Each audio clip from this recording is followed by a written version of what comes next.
Hey everybody, to begin today's third grade lesson, we will be starting off with finding the missing factor. So factor is just a fancy word for number. So we're just basically finding the missing number. So now we're finding the missing number of multiplication equations. So it's a little harder than addition and subtraction, but nevertheless, it is all the same process. However, today we're just going to be kind of thinking this through instead of doing like difficult processes. So one process that you'll be doing in the very future is dividing to find such multiplication equations. That is in your future. So for today, we're just going to be focusing on if you can remember and quickly think of your multiplication equations. So something like number 1.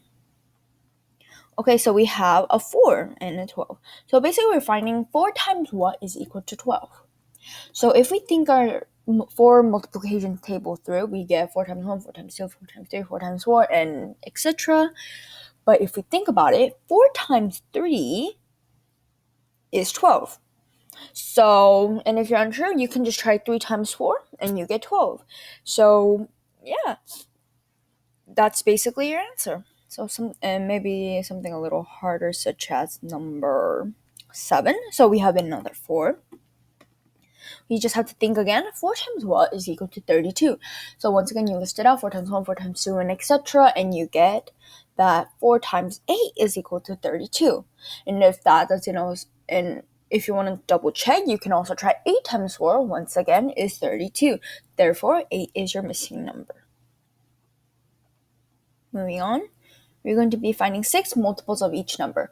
So what are multiples? Multiples are basically your multiplication table list. So when you find multiples of a number, you're multiplying by that number however many times you need. So for example, number 1, you're going to be multiplying 2 6 times. But what I mean by that, more so, is you're going to be basically listing out your 2's times table.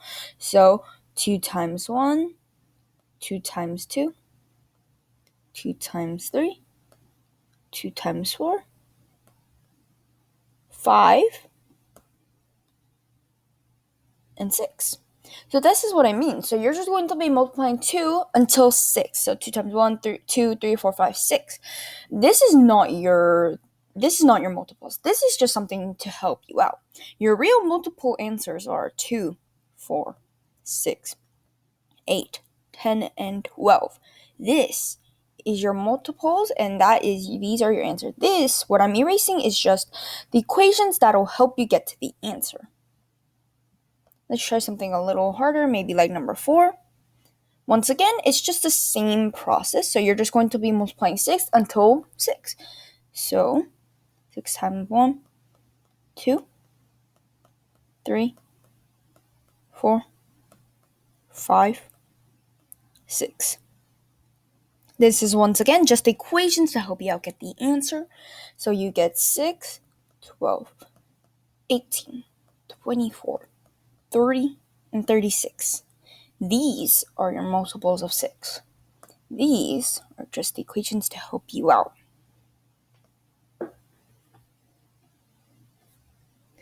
And this is just multiplying, so these are much bigger numbers, yes. And if you guys can't do it, just think through it really slowly. I just want to make sure you guys constantly multiply bigger numbers each time, even if you guys are repeating it, whether you're learning at school or not, because multiplying is a very important factor in the future. In any math you take, multiplication, you have to know immediately what a certain equation is. So yes, this is just practice for you guys. You don't need to time it or anything. I just want to make sure you guys know how to multiply. Word problems. So strategy practice. Wait, so number 1. So Laura has one $5 bill, 4 $1 bills, 7 quarters, 2 dimes, 2 nickels, and 4 pennies. Using exact change, what are 2 different ways she can pay for the flashlight? So exact change means it's exact. So let's figure out how much a flashlight is. So we see that here, it's $5.99. So basically, exact change, we're going to be getting exactly $5.99. So we're going to be using these bills to figure that out. So two different ways. So it can answers will vary, but let me just give you one way. And the most simple way. So $1 $5 bill. Let's just get the $5 out of the way. So we have $5. Okay, boom. Now we're just left with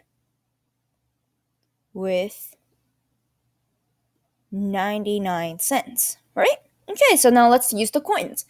Let's use quarters. So let's use 3/4 since 4/4 is $1.